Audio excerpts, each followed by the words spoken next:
Entonces, bueno, pues ya estaba el libro, pero estaba como todavía en proceso. ¿En qué proceso? Sí, bueno, entrando ya, digamos, a esta segunda parte del bloque, ¿no? Y antes de que se terminara la, bueno, sí, la primera, bueno, la primera sección de ese diálogo, pues sí, me preguntabas qué tan avanzado estaba el libro, ¿no? Se pudiera pensar que cuando muere el maestro Manrique, ¿no? De la total, bueno, cae en mí la responsabilidad total, ¿no? De llevar a cabo el proceso, digamos, editorial, ¿no? Sin embargo, no fue así, ¿no? Con total honestidad, no fue así, porque él estando vivo, ¿no? Y de hecho, un año antes de su muerte, los dos entregamos el material al director del Instituto de Investigaciones Estéticas, que en aquel momento fue Renato González Mello, ¿no? Entonces fuimos los dos, llevamos, sabes, como que estas carpetas gigantes, verdes, ¿no? De cualquier oficina, ¿no? Que pues ahí va, ¿no? A entregar su manuscrito. Y bueno, nos salió bien grande, salió como, repito, como de 1200 cuartillas, ¿no? Y pues bueno, bien contentos fuimos a entregar nuestro material, pues nos recibieron obviamente súper bien, y, y nada, ¿no? Nos acusaron de recibo, ¿no? Del material, pues están todas las cartas, ¿no? Oficiales de todo ese trámite, ¿no? Firmado por los dos, y así fue como entró el libro, ¿no? Al proceso de dictaminación, ¿no? Por parte bueno, del Departamento de Publicaciones del Instituto de Investigaciones Estéticas, cuyo cargo está Jaime Soler Frost, ¿no? A su vez, pues igual, ¿no? Entregamos, le dimos seguimiento a todo eso en conjunto, ¿no? Repito, están todos los documentos oficiales, las cartas firmadas por los dos, ¿no? También con el recibido de Jaime Soler. Y nada, entonces lo que quiere decir que él aprobó la versión final del manuscrito, eso ya estaba completamente cerrado, ¿no? Trabajado, pero siempre en el proceso, digamos, como de aceptación del material, ¿no? Teniendo la anuencia de la publicación, pues iba a haber correcciones, ¿no? Obviamente por parte bueno, de la correctora de estilo, ¿no? Y sobre todo porque se nos invitaba a que, se nos invitaban bueno, nos sugerían dos caminos para la publicación, ¿no? Uno de ellos era que si queríamos publicar las 1200 cuartillas, y no se podía en un solo volumen, ¿no? Que tenía que ser como por fascículos, 19 fascículos, ¿no? Que conforman cada uno de los itinerarios para que a su vez pudieran funcionar como pequeños libritos de viaje, ¿no? Y que la gente pudiera, pues realmente, llevarlos, ¿no? Al lugar que fuera a hacer su recorrido. Sin embargo, no quisimos que fuera de esa manera porque el objetivo es que estuviera todo contenido en un solo volumen, debido a que el antecedente de este libro es una guía que se publicó en la década de los 60, que es la guía de Roma, ¿no? Y ahorita puedo ampliar un poco esa parte, ¿no? Entonces el antecedente, digamos, editorial del libro en la cabeza del maestro Manrique era la guía de Roma, ¿no? Entonces él quería algo similar, y por eso se decidió que no, que tenía que ser todo en un solo volumen. No podía, digamos, no se podía publicar en un solo volumen, repito, 1200 cuartillas, se nos sugería que se redujeran a unas 800 cuartillas, que es lo que realmente se publicó, ¿no? Y entonces, en ese sentido, pues ya lo demás fue tomar esa decisión, ir en ese camino y continuar con el proceso editorial. Él ya no le tocó, digamos, esa última parte, ¿no? De ya los últimos momentos, ¿no? De la publicación, ¿no? Y digo últimos momentos porque eso fue, pasaron tantos años en que se publicara, que él muere en el 2016 y el libro se publica hasta el 2018, ¿no? Es decir, todavía pasaron 2 años, ¿no? De continuidad en ese proceso editorial, ¿no? Que a mí realmente fue lo que ya me tocó, ¿no? Solo. Entonces, y bueno, solo es un decir, porque realmente pues estaba todo el departamento de publicaciones del Instituto de Estética a cargo de Jaime Soler, los correctores de estilo, ¿no? Los diseñadores y lo que quieran, ¿no? Fue un trabajo interno realmente, ¿no? Donde prácticamente pues, ya estaba todo aprobado, simplemente era la parte más bien como legal, ¿no? Que se me pidió a mí que fuera yo a a firmar los papeles, ¿no? Y sobre todo a ceder los derechos, ¿no? A la propia universidad, ajá, donde obviamente yo no me iba a beneficiar en nada, ¿no? Como autor, ni ustedes tampoco, ¿no? Porque se les cedieron los derechos a la misma universidad. Entonces, prácticamente eso fue lo que a mí me tocó, ¿no? Pero bueno, regresando a la cuestión, digamos, más bien como del contenido, ¿no? Más divertida del libro, ¿cómo se llama? Yo creo que, bueno, quisiera yo referirme a algo que se quedó un poco en el aire, solamente para puntualizar, y es entonces, ¿por qué vincular la obra de Riva Palacio, ¿no? México a través de los siglos, con la obra monumental que tienes, que es la Ciudad de México a través del tiempo, ¿no? Pues para entresacar su componente político, es decir, para entresacar el componente político de los monumentos que hacen ciudad, ¿no? Ese es realmente el objetivo de vincularlos, entender que los monumentos tienen una carga política, ¿no? Y leerlos desde ahí. Por eso es que se decidió. Y desde ahí también quisiera, digamos, abrir como el otro tema, ¿no? Que pudiéramos platicar en este libro, y es en el sentido de las dos ciudades que ya más o menos les comentaba en el primer bloque, ¿no? Es decir, de qué manera 1978 fue un gran parteaguas, no solamente pues para el libro, ¿no? El manuscrito original de la Ciudad de México a través de los siglos, sino para la misma ciudad, ¿no? Y bueno, para eso voy a hacer una especie de anécdota, ¿no? El maestro Manrique, el maestro Manrique siempre estuvo una relación muy estrecha con la Ciudad de México, ¿no? Desde su infancia. Y yo creo que de alguna manera la misma Ciudad de México definió en gran parte su vocación como historiador, ¿no? Él fue oriundo de Azcapotzalco, ¿no? O sea, prácticamente toda su niñez creció ahí. Los primeros contactos que él tiene con el fenómeno artístico son en el ámbito doméstico, en el ámbito familiar, en su propia casa, ¿no? ¿Por qué? Porque en su casa Azcapotzalco, que a su vez era la casa que habían heredado de los abuelos, su madre tenía un cuadro de Miguel Cabrera, ¿no? Entonces él convivió, ¿no? Toda su infancia con este cuadro de Miguel Cabrera, bla, bla, con obras artísticas, y de alguna manera pues eso como que le empezó a inquietar, le empezó a permear. Un segundo momento muy importante para él fue que su casa de Azcapotzalco estaba a 2 calles prácticamente del convento dominico de Azcapotzalco, ¿no?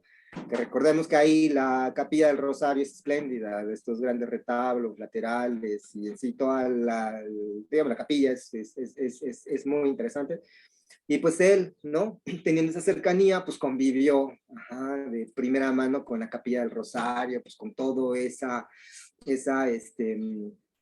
esa inmensidad, ¿no? Que pudo haberse enfrentado un niño, ¿no? Ante una majestuosidad que no es realmente la de la fe, ¿no? Sino es la de la La propia imagen, carácter artístico, ¿no? claro. Que eso representa, el diablo que está ahí, San Miguel Arcángel, ¿no? Que está luchando con él y todo ese rollo. Y menciona al diablo porque él tenía un diablo en su casa, ¿no? De un retablo, unas monjas le regalaron, y entonces ya esa es otra anécdota, pero bueno.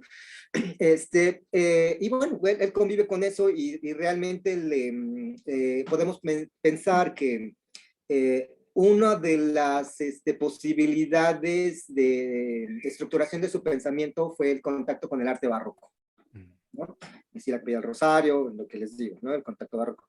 Y desde ahí, cuando él decide ser historiador, ¿no? Su tesis de licenciatura es precisamente sobre los dominicos en Azcapotzalco, ¿no? Sobre la capilla del Rosario, más bien sobre el convento en sí, ¿no? Y que después fue publicado. Pero bueno, antes de eso, antes de que llegara, digamos, a la licenciatura, ¿no? Me estoy saltando una parte y creo que es importante y me voy a regresar. Es que, les digo, ¿no? Como primero fue la convivencia con el cuadro de Miguel Cabrera, posteriormente con la capilla del Rosario de niño, pero como no había secundaria en Azcapotzalco, él se tiene que trasladar a San Cosme, ¿no? Entonces él estudia en Mascarones, ¿no? Ahí, bueno, en San Cosme. Y ahí, independientemente del edificio, ¿no? Va a convivir en la secundaria con personas de primer orden, ¿no? Entre ellas Juan Antonio Ortega y Medina, ajá, entre otros. Pues eso lo pueden ver en mi reseña, ¿no? Que está publicada en el análisis, en la revista de análisis del Instituto de Investigaciones Estéticas. Es el número 10 del año 2017, ¿no? Donde ahí hago la semblanza del maestro en unas 40 cuartillas, y ahí pueden leer, ¿no? Pues digamos, es ampliada, ¿no? Esta anécdota que les comento, y ver que otros profesores convivieron con él en la secundaria, pero solamente destaco a Juan Antonio Ortega y Medina, gran investigador, y entonces él se empieza a interesar, ¿no? Por eso, eh, empieza él pues sí, a definir un poquito más su pensamiento, ¿no? Finalmente estudia posteriormente en la prepa, en la preparatoria nacional, ¿no? Donde actualmente está el Colegio San Ildefonso, ¿no? Y ahí él me platicaba que en el Generalito, ¿no? Si ustedes recordarán, pues se trató de esta sillería fabulosa, ¿no? Virreinal, que pertenecía al convento San Agustín originalmente, ¿no? De Agustín de Ocampo. Imagínense, en ese escenario, ¿no? De esa capilla del Generalito, ahí le hicieron el examen médico, ¿no? Entonces me decía, así como siempre, con su tono, ¿no? Como ácido de humor y todo ese rollo, y socarrón y bla, bla, bla, que ahí le bajaron los calzones, ¿no? Para hacerle el examen médico, ¿no? A él y sus compañeros. Entonces imagínense, ¿no? O sea, estas experiencias, la manera, ¿no? En la cual, pues convivió con los monumentos de esa forma. Entonces, pues bueno, no solamente es el hecho, les digo, de estar en esa preparatoria, en San Ildefonso, bla, bla, bla, sino la cercanía que se había conformado a partir del barrio universitario, ¿no? O sea, el barrio universitario precisamente lo que permitió, ajá, es no ver unidades independientes, ¿no? Autónomas, sino una interrelación, una interacción muy dinámica, muy rica, ¿no? Entre las actividades que se daban en el Colegio Nacional, que está a una calle de ahí, ¿no? Y las conferencias pues, que ahí daban, ¿no?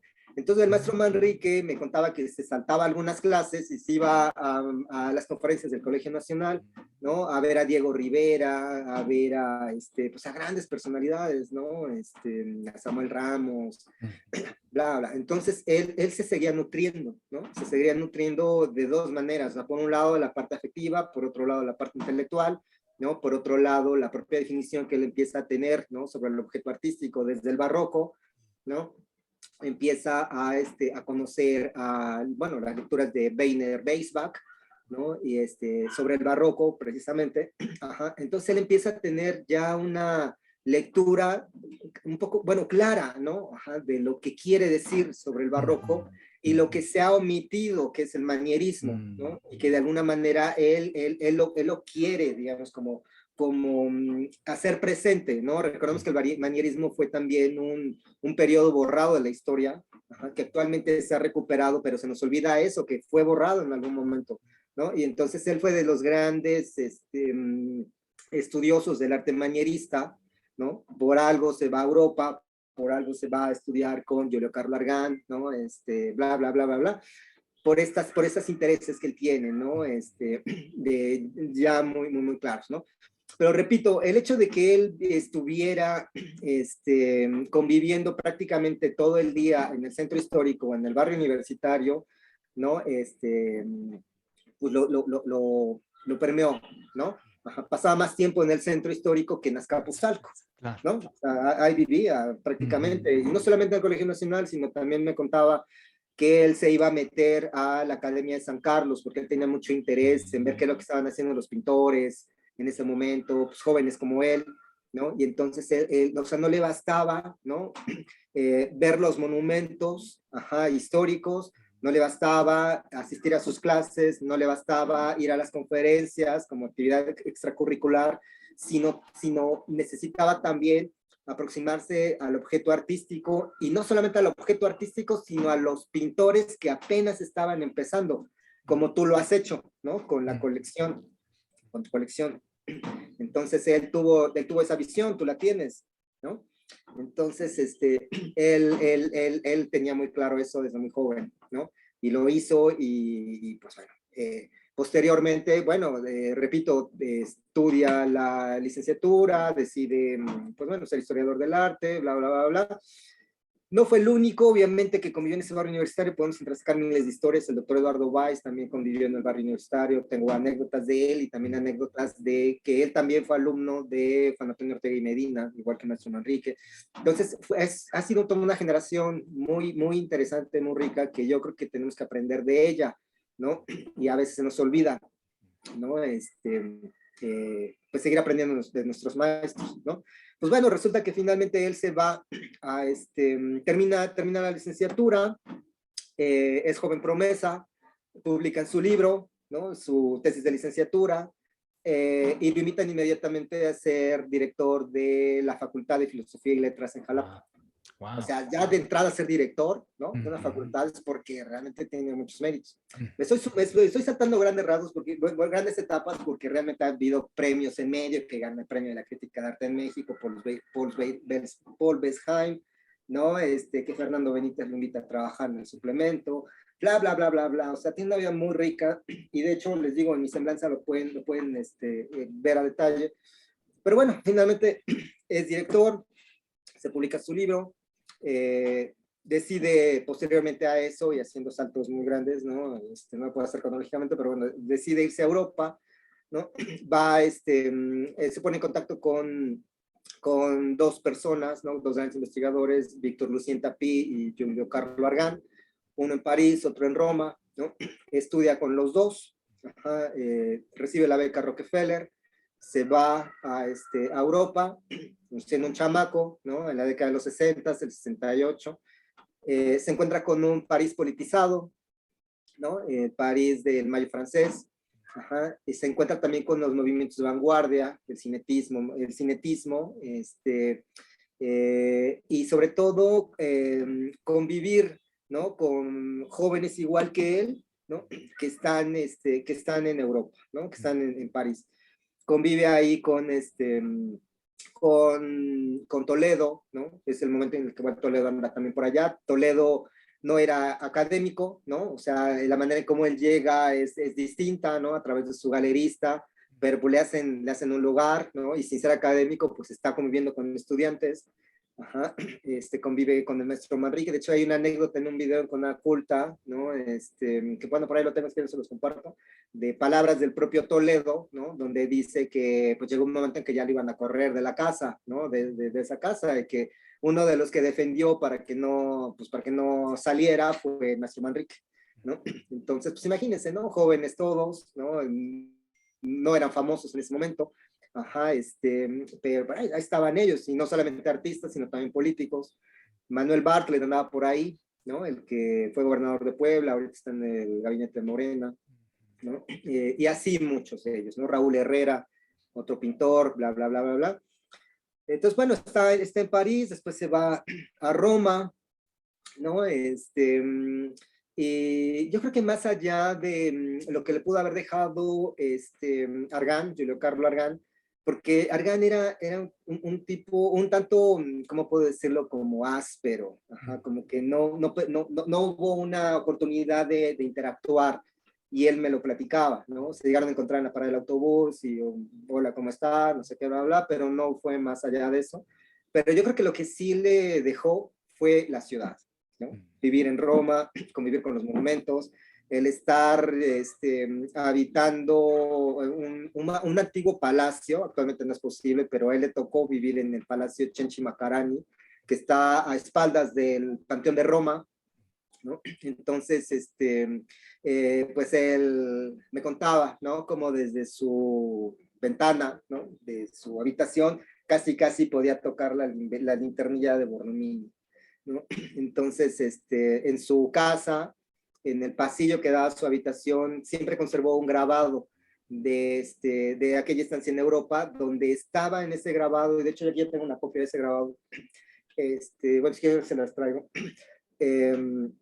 donde se ve este palacio y ahí está la habitación, la ventana de la habitación donde el maestro Wow, Manrique vivía, wow. ¿no? Ajá, es un grabado del siglo XIX que él encontró por allá, ¿no? A mí me dio la oportunidad de escanearlo, de hecho, le quitamos el cristal en Wow. conjunto, él me ayudó, de hecho eran de esos, ¿sabes? Como seguros de la década de los 60 y todavía tenía como las herramientas que Sí, fue a sí, sí, buscar sí. ahí en una cajita. Y pues muy padre esta anécdota también, donde yo llevaba mi escáner, llevaba mi computadora y él sacando sus artilugios y Wow. desenmarcando el grabado para que yo pudiera, ¿no?, tener una copia. Entonces, me dio esa oportunidad, tengo esa copia, ¿no?, de este grabado. Pero independientemente de, bueno, de esto, el palacio, y actualmente lo sigue teniendo en la parte de abajo, está el Café San Eustaquio, ¿no? Que él decía que era el café, el mejor café, que no solamente era el mejor café de Roma, sino el mejor café del mundo, ¿no? Wow. Wow. Entonces, ajá, y es curioso porque también él en su recámara, en su habitación, él tenía las tacitas de café, del Café San Eustaquio, ¿no? Entonces tenía siempre como esos recuerdos. Y como les digo, él vivía en esa plaza de San Eustaquio, dentro del Palacio Chanchimacarani. Oye, y una pregunta, ¿y esos Mira, lugares me imagino que quedan en la guía de Roma que tú mencionas? exacto. Sí, sí, sí, claro, porque son monumentos históricos, ¿no? Como regresamos a lo mismo. Y él tuvo la oportunidad de que estando en Roma vivió en un monumento histórico, ¿no? O sea, vivió en un palacio, es como si dijéramos ahorita, bueno, no es posible decir que alguien vive en el Munal, ¿no? Ajá, o que alguien viva, pues X, el Palacio de Buenavista o el Bueno, Palacio de... alguien vivió en el Palacio de Chapultepec, en el castillo de Chapultepec, perdón, ¿no? Bueno, claro, exactamente, sí, sí, sí. Pero en aquel momento, como les digo, o sea, la definición de monumentos históricos es muy reciente. Pareciera que ha existido siempre, pero Mm, no es así. En el caso de México, repito, fue posterior al 78 y en la década de los 80, ¿no? mm, Supongo que en Roma, que no he estudiado el caso, ¿no? También por ahí. Entonces yo creo que le mm. ha de haber tocado el momento en que todavía no eran monumentos históricos, ¿no? Eran espacios, una casa vieja cualquiera, ¿no? Como vivir en una vecindad en el centro hace, no sé, bueno, en Puebla, que a mí me tocó vivir en vecindades en el centro, Mm. cuando era niño, ¿no? Ajá, y que ahora pues ya se han restaurado y que ya es otra cosa, ¿no? Pero bueno, resulta que repito, es como, es imposible, ¿no? Que alguien que tenga una cierta sensibilidad no caiga rendido al estar en contacto de Eso. una manera tan estrecha con los monumentos, con las Ujú. pinturas, ¿no? Con las lecturas, con los profesores, ¿no? Entonces, por algo fue un gran historiador del arte, ¿no? Claro, Bueno, porque, ay, perdóname, haz de cuenta que lo que te escucho y digo, bueno, es que curiosamente en Europa, que hay igual, ¿no? Otra vez esta parte, ¿no? De que hay tantos palacios que eh, están olvidados hoy, muchos de ellos, y que llega la gente que obviamente tiene la posibilidad de adquirirlos, de remozarlos, de renovarlos, pero no por ello necesariamente tendrían este gusto por, uno, la historia, dos, por obviamente los monumentos, como tú dices, y tres, menos por la investigación de, ¿no? O sea, quisieran tener, pues obviamente, el honor, obviamente, la parte de saber que ahí estuvieron, incluso cuando quitan como un poquito la, el- la pintura, se aplanado, encuentran el con que ahí aplanado. estaban justamente, o todavía quedan los originales, ¿no? Y que, te digo, no por eso ya da como consecuencia que alguien decida hacer de su vida y pasar 40 años o los que hayan sido para hacer justamente el libro que estamos mencionando. Y pues evidentemente en ese sentido, bueno, aquí recordemos por aquí, lo mencionamos en la primera parte, pero ese es el libro. Entonces, Miguel Ángel, ¿cómo para ti como investigador, la gran pregunta yo creo que son varias, pues, pero una es cómo te invita un espacio como la ciudad Ajá. a reflexionar, a investigar, a dedicar tu trabajo, tu vida, tu tiempo en lo que una ciudad alberga. Sí, bueno, ahora hablando de mí, ¿no? De mi historia. Bueno, yo realmente me intereso por los monumentos desde el vacío, desde su destrucción. Es decir, lo que a mí me ha interesado es estudiar los monumentos que no han llegado o que no pudieron llegar hacia nosotros, ¿no? Lo que se ha perdido, lo que se ha destruido, ¿no? Lo que ya no está. Ajá. Entonces, en ese sentido, tengo una nostalgia por ese pasado, ¿no? Y tratar de imaginarme cómo era esa ciudad que yo no conocí. Entonces, en ese sentido, hay un sentimiento de egolatría, ¿no? Ajá, por querer tratar de imaginarme algo que ya no está, ¿no? Y que por mucho que trate uno de acercarse y recuperar esas historias, ¿no? Recuperar los planos, recuperar fotografías, siempre va a haber esa distancia, yo la siento, ¿no? Ajá, en que mi imaginación no es suficiente para que me permita sentir ese espacio. Eso se perdió, ajá, o sea, la espacialidad se perdió, la arquitectura es un arte espacial, ¿no? Entonces, eh, tengo esa obsesión, ¿no? Ajá, por tratar de recuperar esas historias, ¿no? Que no han llegado hacia nosotros. La más reciente, pues, bueno, no la más reciente, sino una anterior, ¿no? A mi tema de investigación actual, que fue, bueno, a grandes rasgos, podemos decir lo que es el Templo Mayor de José López Portillo, ¿no? Tiene ese sentido, ¿no? De recuperar, de traer al presente esos 19 edificios que se tiraron para poder recuperar el Templo Mayor, ¿no? Y desde ahí yo creo que pudiéramos como retomar lo que estábamos comentando anteriormente, en el sentido de dos ciudades, ¿no? Que les invitaba yo a pensar, y la manera en cómo el centro histórico no siempre fue centro histórico, ¿no? Entonces, en la década del 78, específicamente en la década del 78, pues como les decía, se encuentra un disco, un relieve de la diosa Coyolxauhqui, que es la luna, ¿no? Estaban haciendo, digamos, hay maniobras de los compañeros de fuerza, bueno, de la luz, ¿no? Se me fue el nombre exacto, ¿no? Luz y fuerza, ¿no? Del centro o algo así. Ok. Ajá, estaban haciendo Compañía de Luz y maniobras. Fuerza, algo así, ¿no? Algo así, algo así. Por ahí está en mi tesis doctoral, pero bueno, se me olvidó. Ok. Bueno, encuentran algo extraño. Ellos están excavando y empiezan bueno, ellos ya tienen una gran sensibilidad en sus manos, ¿no? Para poder reconocer el tipo de piedra. Y entonces cuando empiezan a excavar, ajá, y en el proceso de los días, pues llegan a toparse con algo que desconocen. Ajá. Y entonces, bueno, o sea, tuvieron la sensibilidad de detenerse y ver qué era eso extraño, ajá, que estaba impidiendo como el avance de su trabajo.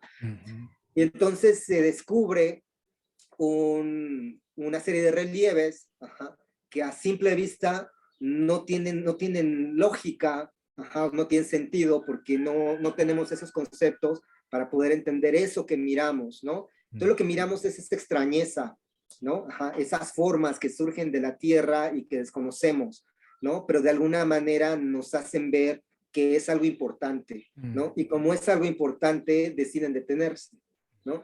Entonces, bueno, finalmente dan aviso, nadie les hace caso, ajá, van de dependencia en dependencia para que pues alguien les los pele y les diga, ok, vamos a ver qué encontraron, ¿no? Hasta que finalmente un chico del servicio social, ¿no? Dice, órale, pues voy a ir a ver qué es, ¿no? De Lina. Ajá. Actualmente es un gran arqueólogo, ¿no? Raúl Arana, pero en ese entonces era un estudiante. Entonces dice, ok, voy, pero voy a ir, no es cierto, él no puso la condición. Quien puso la condición fue la misma compañía, ¿no? Dijo, bueno, usted puede venir, pero después de las 12 de la noche, porque a esa hora es el momento en el cual nosotros podemos empezar a trabajar, podemos cerrar, ¿no? Las calles, es nuestro horario de trabajo. Entonces usted tendría que venir hasta esa hora, ¿no? Y bueno, también por eso es que no querían ir, ¿no? De hecho, antes de Raúl Arana, unas chicas, unas jovencitas fueron, ¿no? Pero como no vieron nada, o sea, fueron y, ¿saben? O sea, como que vieron un poco ahí como la delimitación y como que no les interesó mucho, medio se asomaron, pues aquí no hay nada, pues ya vámonos, ¿no? Pues bueno, esta es anécdota, que hubo un antecedente antes de Raúl Arana, pero Raúl Arana sí fue, y sí se animó, y se Después de aventó, las y 12 y todo. después de las 12 llegó, bla, bla, bla, bla, bla, y quedó pasmado, ¿no? Ajá, lo sé porque yo entrevisté a Raúl Arana, ¿no? Cuando hice el doctorado, y pues imagínense, o sea, estar ahí, ¿no? A las 12 de la noche, ajá, viendo ese dios que quiere salir, o esta diosa que quiere salir del subsuelo, ajá, entonces pues él obviamente reconoce que es algo de primer orden, ¿no? Lo notifica Ángel García Cook, que era su superior, y a su vez Ángel García Cook hace la notificación a presidencia, ¿no? A López Portillo, y desde ahí entonces es como se empiezan a amalgamar una serie de historias, ¿no? Complejas, interesantes. López Portillo tuvo la sensibilidad, ¿no? De poder entender eso que se había descubierto porque era una persona inteligente, ¿no? Independientemente de que yo no estoy de acuerdo con la manera en cómo él ejerció el poder y todo lo que se vino después, no voy a negar que era una persona culta, que era una persona que había leído, era una persona que sobre todo tenía antecedentes familiares, es decir, su abuelo había sido historiador, ¿no? Y su familia, sus antecedentes familiares siempre estuvieron relacionadas entre el poder y la historia, ¿no? Habían sido gobernadores, bla, bla, bla, bla. Entonces, él llega al poder no por él, ¿no? Sino por haber sido amigo de Luis Echeverría, ajá, y él es el que le da realmente la oportunidad. Pero independientemente de eso, era un tipo sensible, pero también un tipo endiosado, ajá, un tipo que él tenía muy presente el pasado prehispánico porque se sintió identificado desde edad muy temprana con Quetzalcóatl, ¿no? Entonces él hace una obra de teatro, ¿no? Es que la dirige, de hecho, que así se llamó Quetzalcóatl. Posteriormente escribe su libro Quetzalcóatl, ¿no? Y entonces él tiene esos antecedentes prehispánicos, ¿no? Antes de tomar el poder como presidente. Pues finalmente surge, ¿no? La piedra, y él lo toma como algo personal. Dice que esa piedra surge para él. O sea, surge para él. ¿Y por qué? Porque recordemos que Quetzalcóatl es un hombre Dios, ¿no? Entonces él se sentía un hombre Dios, ¿no? O sea, quería ser un gobernante que es un hombre y es un Dios. Ajá. Y esa manera, digamos, de endiosamiento la tuvo a través del poder, ¿no? Y sobre todo a partir del ejercicio del poder. Ajá. Porque él cuando uno lee sus anécdotas, su biografía, y no solamente estos dos tomos monumentales, ¿no? Que se llama Mi Historia o algo así, bueno, por ahí andan, sino hay otra parte de su biografía que la escribe ya en su vejez, ¿no? Y ahí dice que realmente el momento en el cual él sintió lo que es el poder fue cuando él tuvo la voluntad de decir, destruyanse estas 18 casas, y se destruyeron, ¿no? Porque él lo decidió, ¿sabes? Ajá. Entonces simplemente como por mandato divino, así como decir, y él lo dice, ¿no? En el primer libro del Templo Mayor, algo así lo dice, no lo puedo decir textual porque no me acuerdo muy bien, pero algo así como que destruyanse y que resurja para la noche y el día el Templo Mayor de los aztecas. No sé.